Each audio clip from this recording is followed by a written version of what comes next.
ചില സ്വകാര്യ വ്യക്തികൾ സൗജന്യമായി നൽകുന്ന വീടുകളിലോ മാറുന്ന കുടുംബങ്ങൾക്ക് ഈ പറയുന്ന പ്രതിമാസ വാടക ലഭിക്കില്ല. കാരണം അതിന് വാടക നൽകേണ്ടി വരില്ല എന്നർത്ഥം. മുഴുവനായി സ്പോൺസർഷിപ്പ് മുഖേന താമസ സൗകര്യം ഒരുക്കുന്ന ചില കെട്ടിടങ്ങളുണ്ടാവും. അങ്ങനെയുള്ള കെട്ടിടങ്ങളിൽ താമസിക്കുന്നവർക്കും പ്രതിമാസ വാടക നൽകേണ്ടി വരില്ല. അപ്പോൾ അവർക്കും പ്രതിമാസ വാടക ലഭിക്കില്ല. ഭാഗികമായി സ്പോൺസർഷിപ്പ് നൽകുന്ന കേസുകളിൽ അതിന്റെ ശേഷിക്കുന്ന തുക പരമാവധി 6000 രൂപ വരെ പ്രതിമാസ വാടക അനുവദിക്കുകയാണ് ചെയ്യുക. അതാണ് വാടക ആയിട്ട് ബന്ധപ്പെട്ട് വ്യക്തത വരുത്താനുള്ളത്. സർട്ടിഫിക്കറ്റുകൾ നഷ്ടപ്പെട്ടു പോയവരാണല്ലോ അവിടെ ധാരാളമുള്ളത്. അത് വീണ്ടെടുക്കുന്നതിനായി മാർഗനിർദ്ദേശങ്ങൾ പുറപ്പെടുവിച്ചിട്ടുണ്ട്. അത് 2018 നമ്മൾ ചെയ്തതാണത്.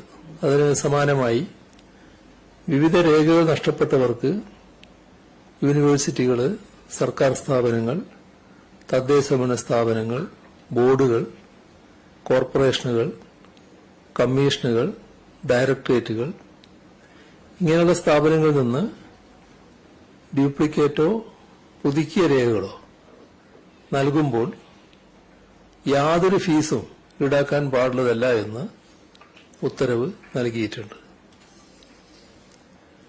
ദുരന്തത്തിൽ മരണപ്പെട്ടവരുടെ ആശ്രിതർക്ക് 6 ലക്ഷം രൂപയാണ് സാധാരണ ധനസഹായം ലഭിക്കുക. അപ്പൊ ഇതില് SDRF നിന്നാണ് 4 ലക്ഷം രൂപ നൽകുന്നത്. അതിനു പുറമെ മുഖ്യമന്ത്രി ദുരിതാശ്വാസ നിധിയിൽ നിന്ന് 2 ലക്ഷം രൂപ കൂടി അനുവദിക്കാൻ ഇന്ന് രാവിലെ മന്ത്രിസഭാ യോഗം തീരുമാനിച്ചിട്ടുണ്ട്. അപ്പോൾ 4 + 2 അപ്പോൾ 6 ലക്ഷം രൂപ ആ ഇനത്തിൽ നൽകാൻ കഴിയും.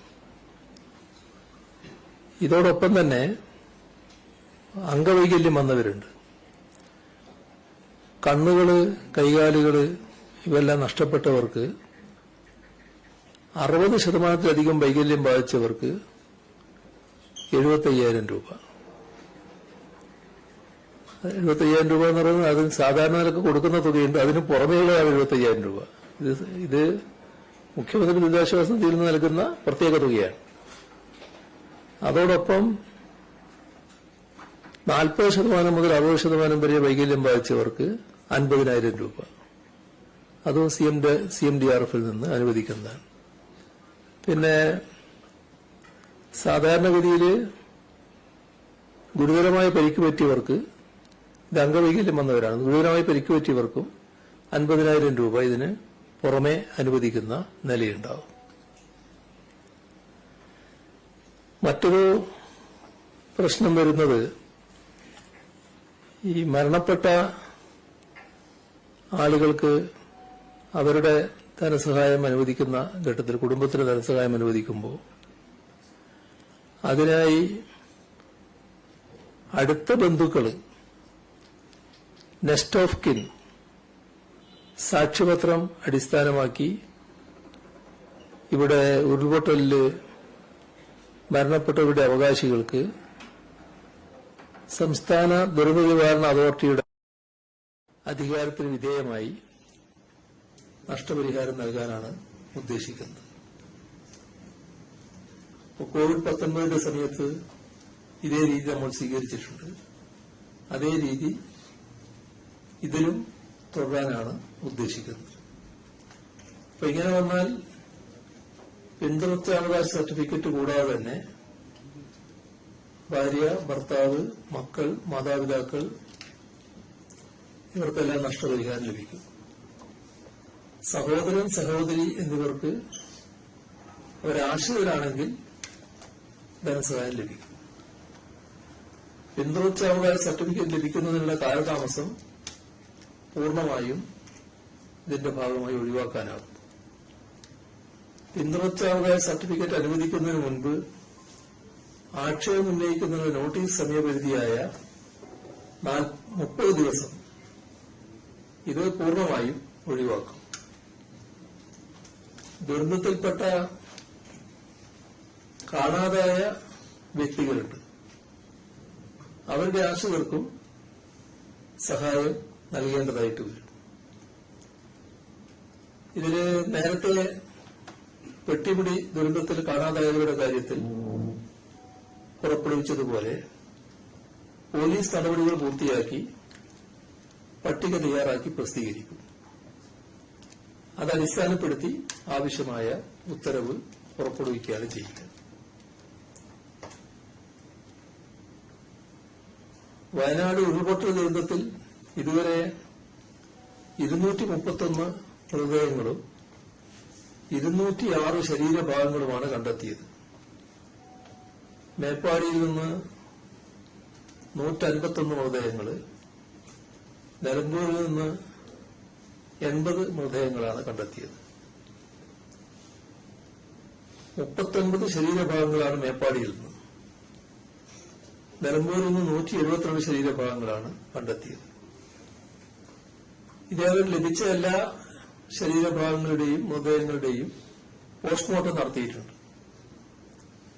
തിരിച്ചറിഞ്ഞ 178 മൃതദേഹങ്ങളും 2 ശരീരഭാഗങ്ങളും ബന്ധുക്കൾക്ക് കൈമാറിയിട്ടുമുണ്ട്.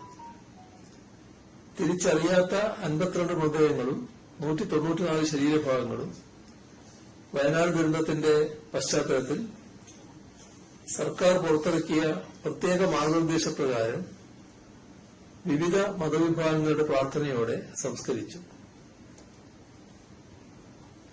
നിലമ്പൂർ കുമ്പളപ്പാറ ഭാഗത്തു നിന്നും ഇന്നലെ 5 ശരീരഭാഗങ്ങൾ കൂടി കണ്ടെത്താനായി. അത് പൂർണ്ണമായും മനുഷ്യരാണോ എന്ന് സ്ഥിരീകരിച്ചിട്ടില്ല. ആ തരത്തിലുള്ള ഭാഗങ്ങളാണ് കിട്ടിയിട്ടുള്ളത്. ഇത് ഫോറൻസിക് പരിശോധനയ്ക്ക് വിധേയമാക്കും.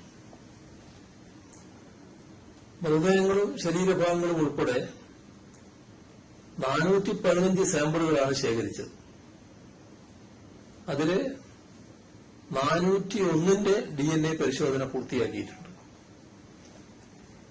ഇതിൽ 349 ശരീരഭാഗങ്ങൾ 248 ആളുകളുടേതാണ്. ശരീരഭാഗങ്ങൾ 349 ഉണ്ടെങ്കിലും അത് അവരുടെ പരിശോധനയിൽ അവസാനം കണ്ടെത്തിയിട്ടുള്ളത് 248 ആളുകളുടേതാണ് ആ ശരീരഭാഗങ്ങളെന്നാണ്. 121 പുരുഷന്മാരാണ്, 127 സ്ത്രീകളാണ്. ഇത്രയെല്ലാം തിരിച്ചറിഞ്ഞു കഴിഞ്ഞിട്ടുണ്ട്. 52 ശരീരഭാഗങ്ങൾ പൂർണ്ണമായും അഴുകിയ നിലയിലായിപ്പോയിട്ടുണ്ട്. DNA പരിശോധനയ്ക്ക് 115 പേരുടെ രക്തസാമ്പിളുകൾ ശേഖരിച്ചിട്ടുണ്ട്. ബീഹാർ സ്വദേശികളായ 3 പേരുടെ ബന്ധുക്കളുടെ രക്തസാമ്പിളുകൾ ഇനി ലഭിക്കാനുണ്ട്. DNA പരിശോധനയുടെ അടിസ്ഥാനത്തിൽ 118 പേരെയാണ് ഇനി കണ്ടെത്താനുള്ളത്.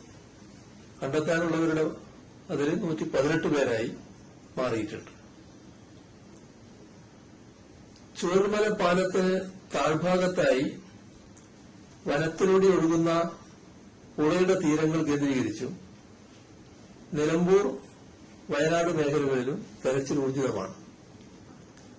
7 മേഖലകളിലായി തിരിച്ച് NDRF, fire force, civil defence, police, വനം വകുപ്പ്, സേനാ വിഭാഗങ്ങൾ, സന്നദ്ധ പ്രവർത്തകർ എല്ലാം തെരച്ചിലിൽ പങ്കെടുക്കുന്നുണ്ട്. ജനകീയ തെരച്ചിലിൽ ഒറ്റ ദിവസം തന്നെ 2000-ഓളം പേർ പങ്കെടുത്തിരുന്നു. പരിശോധന ഇന്നും തുടരുന്നുണ്ട്. വെള്ളിയാഴ്ച വരെ ചാലിയാറിൽ തെരച്ചിൽ നടത്തും.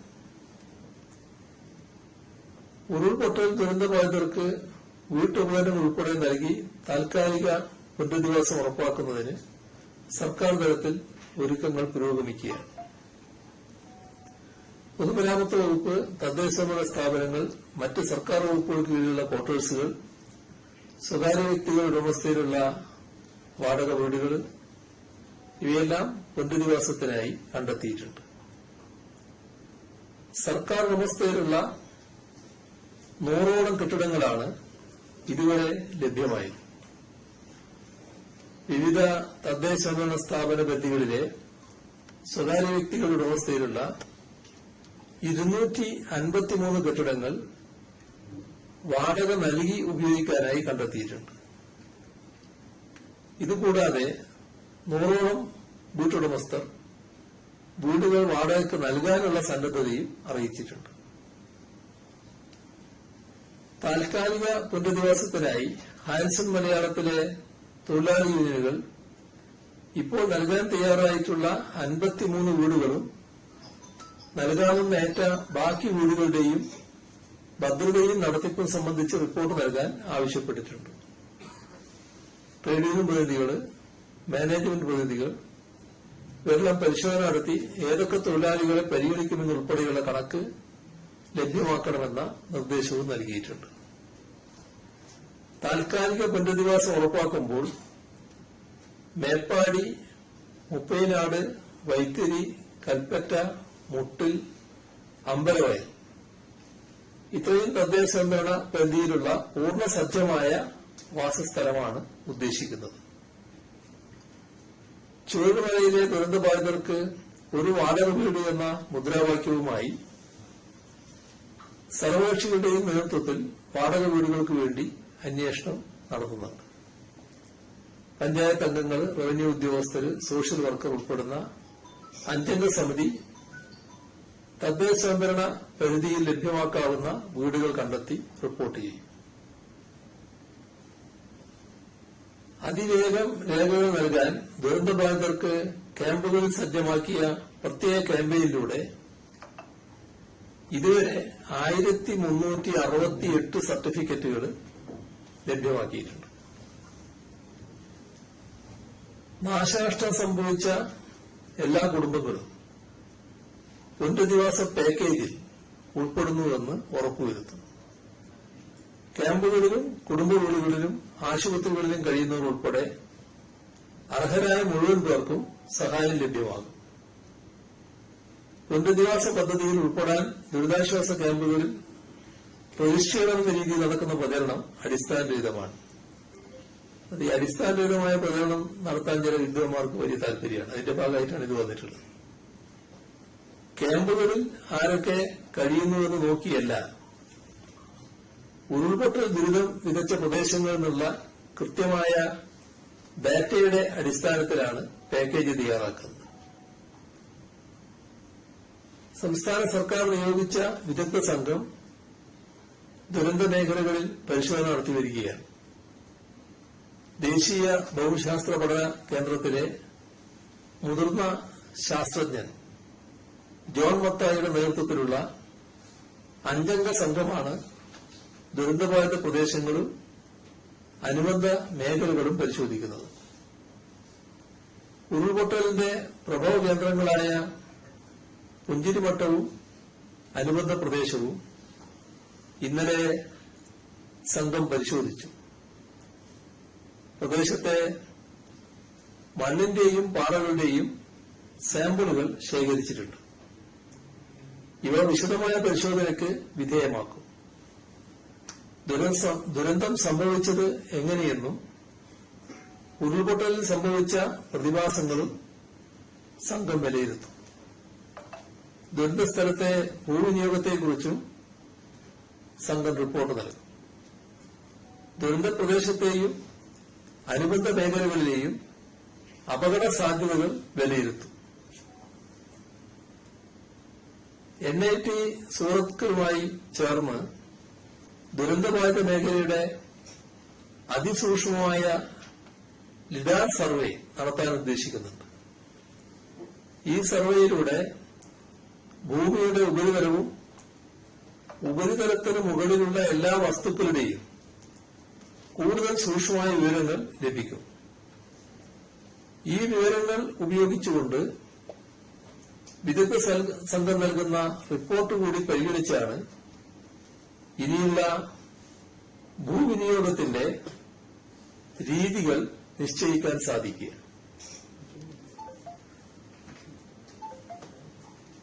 NIT സൂറത്തിലെ ദുരന്ത നിവാരണ വിദഗ്ധൻ ശ്രീവത്സ കോലത്തയാർ ആണ് ഈ സംഘത്തെ നയിക്കുന്നത്. ഡ്രോൺ ഉപയോഗപ്പെടുത്തിയുള്ള ലിഡാർ സർവേ ആണിവിടെ നടത്താൻ ഉദ്ദേശിക്കുന്നത്. ദുരന്തബാധിത പ്രദേശത്തിന്റെ ഏരിയൽ ഫോട്ടോഗ്രാഫ്സ് അടക്കമുള്ള സൂക്ഷ്മമായ ചിത്രങ്ങൾ ഇതിന്റെ ഭാഗമായി എടുക്കാനാവും. മുൻപുണ്ടായിരുന്ന ഭൂതലം എങ്ങനെയായിരുന്നു, ദുരന്തശേഷം എന്തെല്ലാം മാറ്റങ്ങൾ വന്നു, ഏതൊക്കെ പ്രദേശത്താണ് വലിയ ആഘാതം ഉണ്ടായത്, ഇത്തരം കാര്യങ്ങളെല്ലാം കണ്ടെത്താനും ഭാവിയിൽ ഈ പ്രദേശത്തെ ഭൂവിനിയോഗം നിർണ്ണയിക്കുമ്പോൾ എന്തെല്ലാം പ്രതിബന്ധങ്ങളുണ്ടെന്ന് തിരിച്ചറിയാനും ഈ സർവേ റിപ്പോർട്ട് സഹായകമാകും. ലിഡാർ സർവേ വഴി മരങ്ങൾ, മരത്തിന്റെ ഉയരം, പാറകൾ ഇവയെല്ലാം സൂക്ഷ്മമായി പരിശോധിക്കാൻ സാധിക്കും. 50 സെന്റിമീറ്റർ വരെ വലിപ്പമുള്ള വസ്തുക്കൾ ഇതുവഴി കണ്ടെത്താനാകുമെന്നാണ് വിദഗ്ധർ അവകാശപ്പെടുന്നത്. ദുരന്ത നിവാരണ ഘട്ടങ്ങളിൽ മനുഷ്യരുടെ പുനരധിവാസം പോലെ തന്നെ പ്രധാനപ്പെട്ട ഘടകമാണ് വളർത്തുമൃഗങ്ങളുടേത്. ദുരിതം അനുഭവിച്ചവർക്കായി ക്യാമ്പുകൾ ആരംഭിച്ചതുപോലെ ദുരന്തത്തിലേർപ്പെട്ട വളർത്തുമൃഗങ്ങൾക്കായി 2 ക്യാമ്പുകളാണ് പ്രവർത്തിച്ചത്. ദുരന്ത പ്രദേശത്തെ ഉരുക്കൾക്കും അരുമ മൃഗങ്ങൾക്കുമായി ക്ഷീരവികസന വകുപ്പിന്റെ 24 മണിക്കൂർ പ്രവർത്തിക്കുന്ന കൺട്രോൾ സെൽ മുഖേന വിവിധ സംഘടനകൾ തീറ്റ വസ്തുക്കൾ, ധാതുലവണ മിശ്രിതം ഇവയെല്ലാം കർഷകർക്ക് എത്തിച്ചു നൽകുന്നുണ്ട്. ഇന്നലെ മാത്രം 8 മെട്രിക് ടൺ തീറ്റ, 5 ടൺ വൈക്കോൽ, അരിമമൃഗങ്ങൾക്കുള്ള ഭക്ഷണ സാധനങ്ങൾ ഇവയെല്ലാം പാലക്കാട് അരുവി ഫീഡ്സ് വഴി എത്തിക്കാനായിട്ടുണ്ട്. ഈ സമയത്ത് തന്നെയാണ്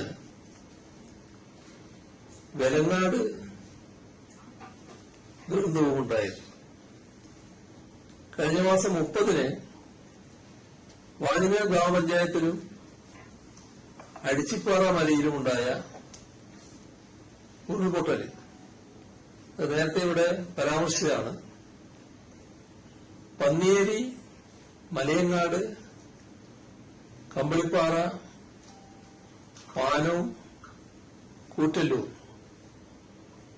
ഈ ഭാഗങ്ങളിലാണ് ചെറുതും വലുതുമായ ഉരുൾപൊട്ടലും മണ്ണിടിച്ചിലും ഉണ്ടായത്. അവിടെ പ്രാഥമിക പരിശോധന നടന്നിട്ടുണ്ട്. ഉണ്ടായ നഷ്ടത്തിന്റെ തോത് റവന്യൂ അധികാരികൾ കൃത്യമായി രേഖപ്പെടുത്തിയിട്ടുണ്ട്. അത് റിപ്പോർട്ട് ചെയ്തിട്ടുമുണ്ട്. അതോടൊപ്പം തന്നെ പഞ്ചായത്ത് എഞ്ചിനീയറിംഗ് വിഭാഗത്തിന്റെ അസസ്മെന്റിന് ശേഷമുള്ള കണക്കും ലഭിക്കാനിരിക്കുകയാണ്. ഇപ്പോൾ കലക്ടർ റിപ്പോർട്ട് വിശദമായി അയച്ചിട്ടുണ്ട്. ആ റിപ്പോർട്ടിന്റെ വിശദാംശങ്ങളിലേക്ക് ഇപ്പൊ ഞാൻ കടക്കുന്നില്ല. റവന്യൂ മന്ത്രിയുടെ അധ്യക്ഷതയിൽ വിലങ്ങാട് പ്രത്യേക യോഗം ചേർന്ന് സ്ഥിതിഗതികൾ വിലയിരുത്തിയിരുന്നു. ദുരന്തബാധിത പ്രദേശത്ത് റവന്യൂ മന്ത്രിക്ക് പുറമെ വനം, പൊതുമരാമത്ത്, ജലവിഭവം, കൃഷി ഇത്രയും വകുപ്പ് മന്ത്രിമാരും അവിടെ സന്ദർശിച്ചിരുന്നു. തകരാറിലായ വൈദ്യുതി ബന്ധം പുനരാരംഭിക്കാനായി 4 കിലോമീറ്റർ നീളത്തിൽ പുതുതായി അവിടെ ലൈൻ വലിക്കേണ്ടി വന്നു. യഥാർത്ഥത്തിൽ 100ഓളം ജീവനക്കാര് രാപ്പകൽ അധ്വാനിച്ചാണ് അത് പൂർത്തിയാക്കിയത്. അതോടൊപ്പം 4 കിലോമീറ്ററോളം പ്രദേശത്ത് നിലവിൽ ലൈനിൽ അറ്റകുറ്റപ്പണികൾ നടത്താനുണ്ടായിരുന്നു. അങ്ങനെയാണ് വൈദ്യുതി ബന്ധം പുനഃസ്ഥാപിക്കാനായത്. ഉരുൾപൊട്ടലില് രേഖ നഷ്ടപ്പെട്ടവരുണ്ട്. അവർക്ക് പകരം രേഖകൾ ലഭ്യമാക്കും. അവിടെ ഓഗസ്റ്റ് 16 പ്രത്യേക അദാലത്ത് സംഘടിപ്പിച്ചിട്ടുണ്ട്.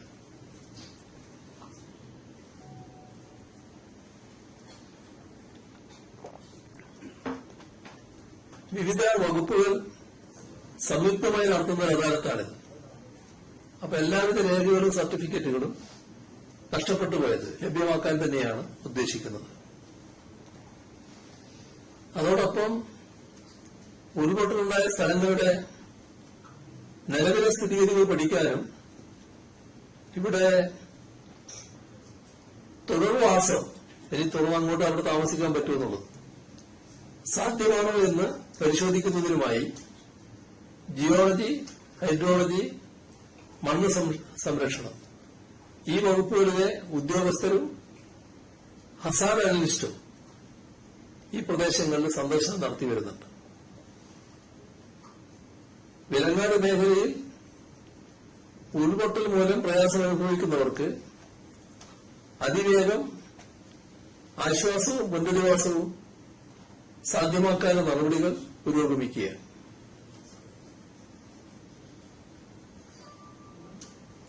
നമ്മുടെ കാലാവസ്ഥാ വകുപ്പിന്റെ മുന്നറിയിപ്പുകൾ എടുത്ത് പരിശോധിച്ചാൽ തെക്കൻ ശ്രീലങ്കയ്ക്ക് മുകളിൽ ചക്രവാത ചുഴിയും റായൽസീമ മുതൽ കോമറിൻ മേഖല വരെ ന്യൂനമർദ്ദ പാത്തിയും രൂപപ്പെട്ടതിന്റെ ഫലമായി കേരളത്തില് അടുത്ത 5 ദിവസം വ്യാപകമായി ഇടി, മിന്നൽ ഇവയോടുകൂടിയ മിതമായ ഇടത്തരം മഴയ്ക്ക് സാധ്യതയുണ്ട്. ഒറ്റപ്പെട്ട സ്ഥലങ്ങളിൽ ഇന്നും നാളെയും അതിശക്തമായ മഴയ്ക്കും സാധ്യതയുണ്ട്. ആഗസ്റ്റ് 16-17 വരെ ശക്തമായ മഴയ്ക്ക് സാധ്യതയുണ്ട് എന്നാണ് കേന്ദ്ര കാലാവസ്ഥാ വകുപ്പ് അറിയിച്ചിട്ടുള്ളത്. കേന്ദ്ര കാലാവസ്ഥാ വകുപ്പ് ഓറഞ്ച്, മഞ്ഞ അലർട്ടാണ് പ്രഖ്യാപിച്ചിട്ടുള്ളതെങ്കിലും കുറഞ്ഞ സമയത്തിനുള്ളിൽ കൂടിയ മഴയ്ക്ക് സാധ്യതയുള്ളതിനാൽ യെല്ലോ അലർട്ട് പ്രഖ്യാപിച്ച എല്ലാ ജില്ലകളിലും ഓറഞ്ച്, റെഡ് അലർട്ട് സമാനമായ മുൻകരുതലുകൾ സ്വീകരിക്കാൻ നിർദ്ദേശം നൽകിയിട്ടുണ്ട്. മലയോര മേഖലകളിലും കഴിഞ്ഞ ദിവസങ്ങളിൽ ശക്തമായ മഴ ലഭിച്ച പ്രദേശങ്ങളിലും കൂടുതൽ ജാഗ്രത പാലിക്കേണ്ടതുണ്ട്. വയനാട് ജില്ലയിൽ പല സ്ഥലങ്ങളിലും കഴിഞ്ഞ 24 മണിക്കൂറിനിടെ ഒറ്റപ്പെട്ട ഇടങ്ങളിൽ ശക്തമായ മഴയുണ്ടായിരുന്നു. മേപ്പാടി പഞ്ചായത്തിലെ ഊത്തുമല ഭാഗങ്ങളിൽ ശക്തമായ മഴയാണ് ഉണ്ടായത്. മണ്ണിടിച്ചിൽ സാധ്യത ഉള്ള പ്രദേശങ്ങളായതിനാൽ അവിടുത്തെ ജനങ്ങളെ തൃക്കൈപ്പറ്റ സ്കൂളിലേക്ക് മാറ്റിപ്പാർപ്പിച്ചു.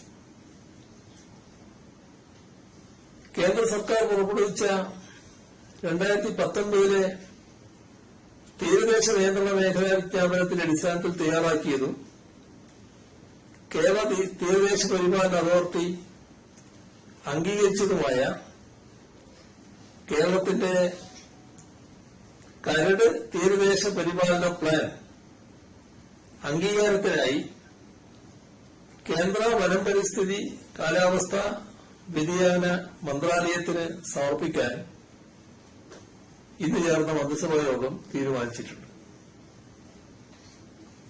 സിയാസെറ്റ് 3 നിന്നും സിയാസെറ്റ് 2 തരം മാറ്റുന്നതിന് കേന്ദ്ര സർക്കാരിലേക്ക് സംസ്ഥാന സർക്കാർ ശുപാർശ ചെയ്തത് 175 നഗരസ്വഭാവമുള്ള ഗ്രാമപഞ്ചായത്തുകളായിരുന്നു. ഈ 175 ഗ്രാമപഞ്ചായത്തുകളിൽ 66 പഞ്ചായത്തുകൾക്ക് കേന്ദ്ര സർക്കാരിന്റെ അംഗീകാരം ലഭിച്ചു. അപ്പോൾ ബാക്കി 180 പഞ്ചായത്തുകളെ കൂടി CRZ 2 കാറ്റഗറിയിലേക്ക് മാറ്റുന്നതിന് വീണ്ടും കേന്ദ്ര സർക്കാരിനോട് അഭ്യർത്ഥിക്കാനാണ് തീരുമാനിച്ചിട്ടുള്ളത്. ദുരിതാശ്വാസ നിധിയുടെ വിലയെടുത്താല് മലപ്പുറം പെരിന്തൽമണ്ണയിലെ 10 വയസ്സുള്ള സിയ സഹ രക്ഷിതാക്കളായ മുഹമ്മദ് നിസാർ, ജസീര എന്നിവർക്കൊപ്പം എത്തി തന്റെ സ്വർണ്ണ പാദസരം ദുരിതാശ്വാസ നിധിയിലേക്ക് കൈമാറി. ഈ കുട്ടി ഗുരുതരമായ ആരോഗ്യ പ്രശ്നങ്ങൾ നേരിടുന്ന കുട്ടിയാണ്. ഇവിടെ RCCയിലാണ് കുട്ടിയുടെ ചികിത്സക്ക് ആവശ്യമായ മരുന്നുകൾ ലഭിക്കുന്നത്. കോവിഡ് ലോക്ഡൌൺ കാലത്ത് മരുന്ന് ലഭിക്കാത്ത സാഹചര്യമുണ്ടായി.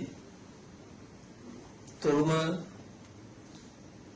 ഇവിടെ ബന്ധപ്പെടുകയും വേഗത്തിൽ തന്നെ മരുന്ന് ആ ഘട്ടത്തിൽ ലഭ്യമാക്കാനും കഴിഞ്ഞു.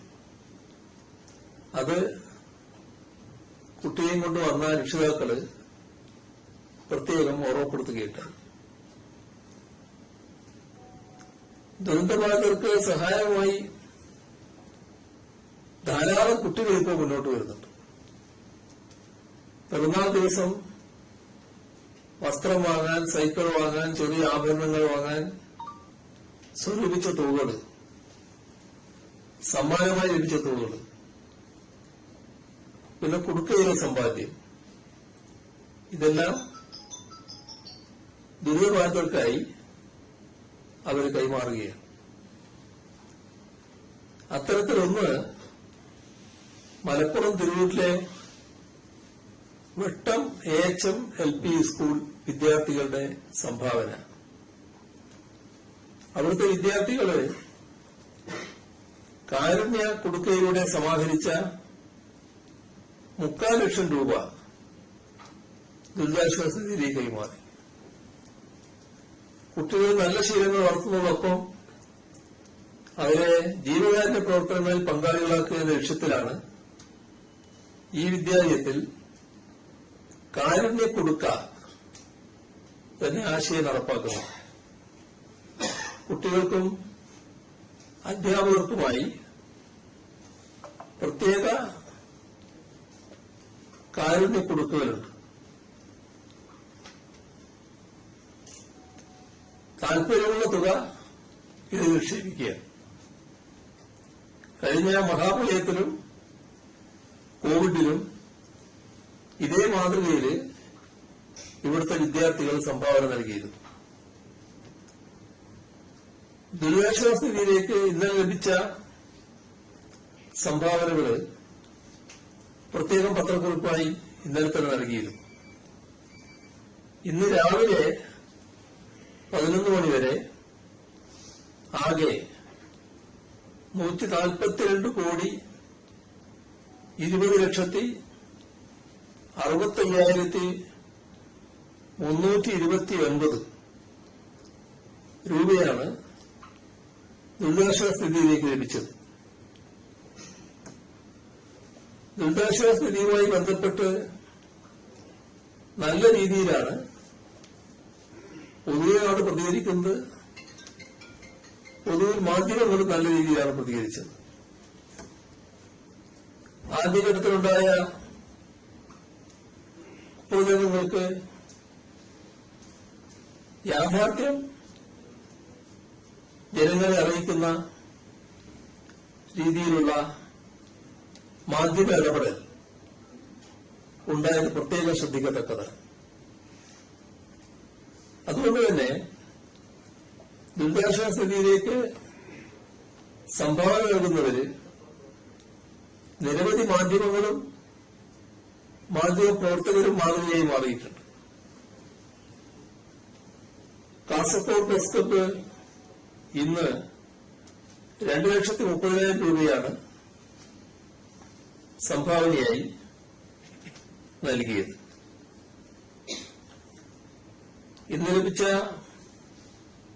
മറ്റ് സംഭാവനകൾ എടുത്താൽ Kerala nurses and midwives council 5 കോടി, കോട്ടയം ജില്ലാ പഞ്ചായത്ത് 1 കോടി, കണ്ണൂർ ജില്ലാ പഞ്ചായത്ത് 1 കോടി, പത്തനംതിട്ട ജില്ലാ പഞ്ചായത്ത് 1 കോടി, തിരുവനന്തപുരം ടെക്നോ പാർക്ക് 1 കോടി, ഡെന്റൽ കൌൺസിൽ 25 ലക്ഷം, കേരള ഫയർ സർവീസ് അസോസിയേഷൻ 7,26,450 രൂപ,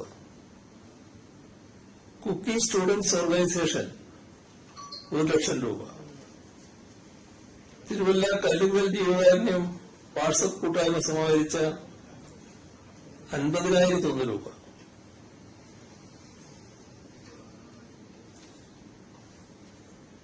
കിളിമാനൂർ പുളിമാത്ത് ടീം കഫ്റ്റീരിയ ജീവനക്കാരുടെ ഒരു ദിവസത്തെ വരുമാനം 25,000 രൂപ, ഇൻഫോ പാർക്ക് 1 കോടി രൂപ, centre for professional and advanced studies 50 lakh രൂപ, Kerala state excise staff association 12,80,000 രൂപ, കേരള ഫാർമസി കൌൺസിൽ 25 ലക്ഷം, കാർഫെറ്റ് 15 lakh, cyber park 10 lakh, Muslim education trust Erattupetta 5,11,600, Peruppad service സഹകരണ ബാങ്ക് 5 ലക്ഷം, കരകുളം ഗ്രാമപഞ്ചായത്ത് 20 lakh, bonded engineering limited 25 lakh, government high school Kachani വിദ്യാർത്ഥികളും അധ്യാപകരും ചേർന്ന് 1,11,500 രൂപ, government U P school Attingal 52,001 രൂപ, ഗവൺമെന്റ് VHSS മണക്കാട് 1,40,500 രൂപ. അവിടുത്തെ വിദ്യാർത്ഥികളും അധ്യാപകരും ചേർന്നുകൊണ്ടാണ്. ഇത്രയും വിവരങ്ങളാണ് ഇന്ന് പങ്കുവെക്കാനുള്ളത്.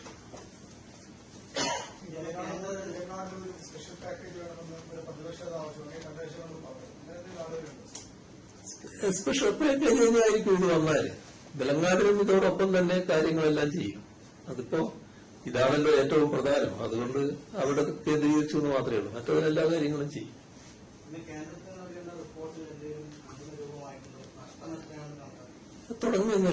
തുടങ്ങിയതല്ലേ ഉള്ളൂ. അവര് റിപ്പോർട്ട് തരുമായിരിക്കും. ആയിട്ടില്ല. പെട്ടെന്ന് തന്നെയാവും. അതിന്റെ മറ്റ് നടപടിക്രമങ്ങൾ പൂർത്തിയായിക്കൊണ്ടിരിക്കുകയാണല്ലോ.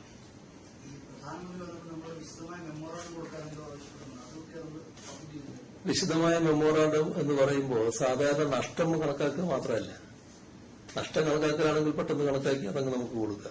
ഇത് നമ്മൾ ഉദ്ദേശിക്കുന്ന ഒരു പുനരധിവാസ രീതിയുണ്ടല്ലോ, അതുമായി ബന്ധപ്പെട്ട വിശദാംശങ്ങൾ കൊടുക്കണം.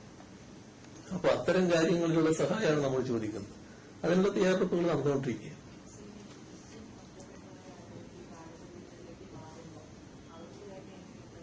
അവരത് പ്രത്യേകമായ ഒരു പാക്കേജ് ആയിരിക്കും.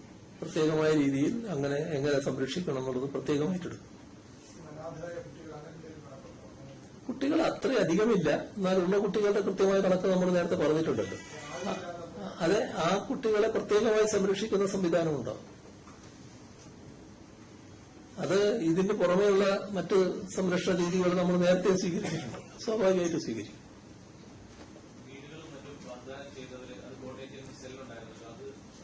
അവരൊക്കെ ഫലപ്രദമായി പ്രവർത്തിക്കുന്നുണ്ട് അവിടെ. അതിന്റെ കാര്യങ്ങളെല്ലാം പരിശോധിച്ചുകൊണ്ടിരിക്കുകയാണ്. അവർ തന്ന ഭൂമി, ഓഫർ ചെയ്ത ഭൂമിയുണ്ട്, മറ്റ് ഓഫറുകളുണ്ട്. അത്തരം കാര്യങ്ങളൊക്കെ അവർ ബന്ധപ്പെട്ടവർ പരിശോധിച്ചുകൊണ്ടിരിക്കുകയാണ്.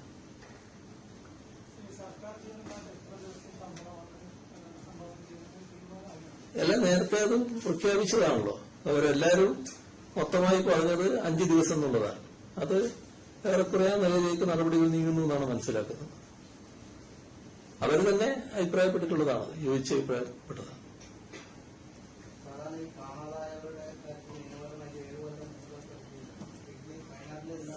നമ്മളിവിടെ നേരത്തെ പണ്ട് ഓക്കി ഓർമ്മയില്ലേ, ഇതൊക്കെ നമ്മൾ കടന്നു വന്നതല്ലേ.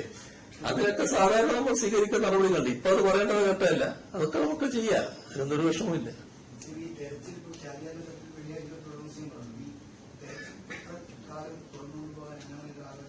അല്ല, അതും ഇപ്പൊ പറയാറായിട്ടില്ല, നോക്കിയിട്ട് തീരുമാനിക്കാം എന്താണെന്നുള്ളത്.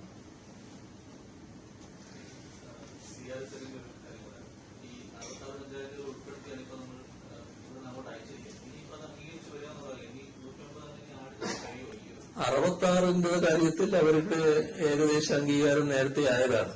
അതിന്റെ ഇപ്പം അറിയിപ്പ് വന്നപ്പോ വേറെ തരത്തിൽ വന്നു എന്നുള്ളത് വേറെ. പക്ഷെ അത് നേരത്തെ അംഗീകാരത്തിന്റെ തോതിലുണ്ട്.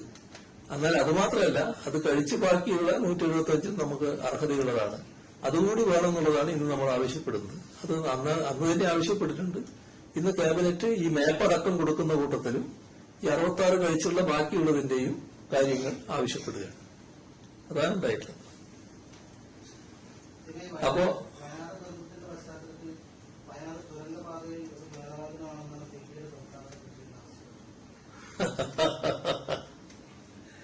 നമ്മള് ഈ ദുരന്തം ഉണ്ടാകുന്നതിന്റെ ഭാഗമായി ഇത്തരം കാര്യങ്ങൾ മാറ്റിവെക്കേണ്ടതുണ്ടോ എന്നുള്ളത് പഠിക്കേണ്ടതാണല്ലോ.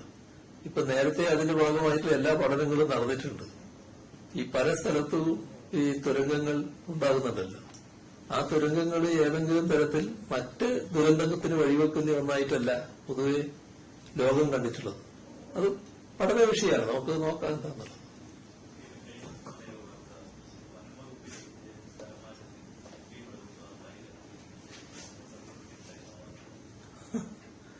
അത് ഈ പറഞ്ഞ പോലെ ഒരു രസകരമായ വാർത്തയാണ്. എന്താണ് അങ്ങനെ വരാനുണ്ടായതെന്ന് സാധാരണ നമുക്ക് മനസ്സിലാക്കാൻ കഴിയാത്തതാണ്. നമ്മുടെ ഈ റിപ്പോർട്ടുകളുടെ കൂട്ടത്തില് ചിലപ്പോൾ ചില വ്യാജ വാർത്തകൾ വരാറുണ്ടല്ലോ. അതിന്റെ ഭാഗമായിട്ട് മാത്രമേ ഇതിനെ കാണാൻ സാധിക്കൂ. അപ്പോ വസ്തുതയാണല്ലോ ഇപ്പൊ അറിയേണ്ടത്. അത് ഞാൻ പറയാം എന്താന്നുള്ളത്. ഓൾ ഇന്ത്യ സർവീസില് നിലവില് IAS, IFS വിഭാഗത്തിലുള്ള ഉദ്യോഗസ്ഥരുടെ സ്ഥലം മാറ്റം സിവിൽ സർവീസ് ബോർഡിന്റെ ശുപാർശ പരിഗണിച്ചാണ് നടപ്പിലാക്കി വരുന്നത്. സിവിൽ സർവീസ് ബോർഡ് ഇതിലെ ചീഫ് സെക്രട്ടറി അധ്യക്ഷനാണ്. ഓൾ ഇന്ത്യ സർവീസിലെ മുതിർന്ന ഉദ്യോഗസ്ഥര് അംഗങ്ങളുമാണ്. IFSന്റെ കാര്യത്തിൽ വനംവകുപ്പ് മേധാവിയും ഈ കമ്മിറ്റിയിലുണ്ടാവും. IPSകാരുടെ സ്ഥലമാറ്റം സംബന്ധിച്ച് കോടതി മുൻപാകെ ഒരു കേസ് നിലനിൽക്കുന്നുണ്ട്. ഇപ്പോ വാർത്തയ്ക്ക് അടിസ്ഥാനമായ വനംവകുപ്പിലെ സ്ഥലമാറ്റ നിർദ്ദേശത്തിൽ സിവിൽ സർവീസ് ബോർഡിന്റെ ശുപാർശയ്ക്ക് പുറമെ ഭരണപരമായ കാര്യങ്ങളാലും തെരഞ്ഞെടുപ്പിന് മുൻപ് സ്ഥലം മാറ്റം നടത്തിയവരെ തിരികെ നിയമിക്കുന്നതും കണക്കിലെടുത്ത് ചില ഭേദഗതികൾ ആ വകുപ്പ് മന്ത്രി നിർദ്ദേശിച്ചു. അപ്പോൾ സിവിൽ സർവീസ് ബോർഡിന്റെ ശുപാർശയിൽ ഭേദഗതി വരുത്തുന്ന കാര്യമാണത്. അപ്പൊ അത് ചീഫ് സെക്രട്ടറി കൂടി കാണേണ്ടതുണ്ട്. അതുകൊണ്ട് ചീഫ് സെക്രട്ടറി കൂടി കണ്ട് സ്ഥലംമാറ്റം സംബന്ധിച്ച ഫയൽ സമർപ്പിക്കാൻ മുഖ്യമന്ത്രി എന്ന നിലയിൽ നിർദ്ദേശം നൽകി. ഇതാണ് ഞാൻ ചെയ്ത എന്താ പറയുന്നത്.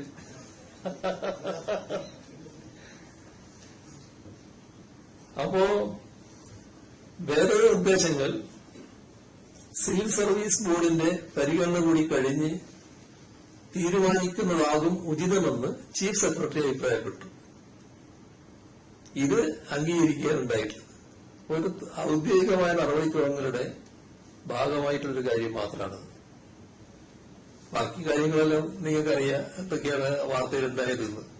അതൊക്കെ ഭാവനാ സൃഷ്ടി മാത്രമായിട്ടുള്ള കാര്യമാണ്. അതിനകത്ത് CPM ഒരു പങ്കുമില്ല, ഈ പറയുന്ന തരത്തിലുള്ള ഒരു വഴിവിട്ട കാര്യങ്ങളും അതിനകത്തുണ്ടായിട്ടില്ല.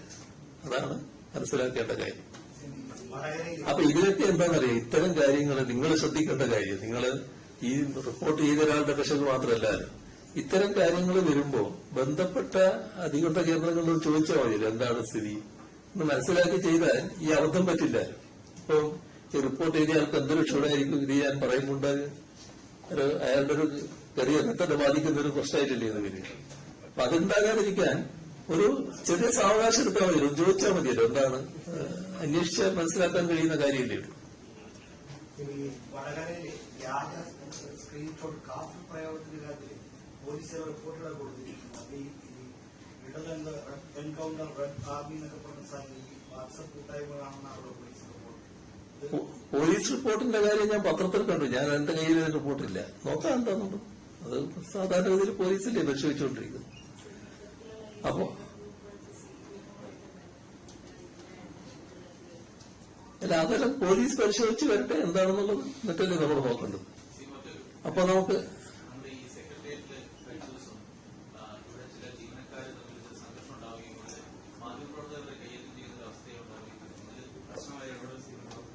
സ്വാഭാവികമായും അതുമായി ബന്ധപ്പെട്ട നടപടികൾ ഇവിടെ ഉണ്ടാവുമല്ലോ. ഇതിന്റെ തീർച്ചയായും പരാതികളൊക്കെ ഉണ്ടെങ്കിൽ അതിന്റെ മേലുള്ള നടപടികളും വരുമല്ലോ. അതാകട്ടെ. അപ്പം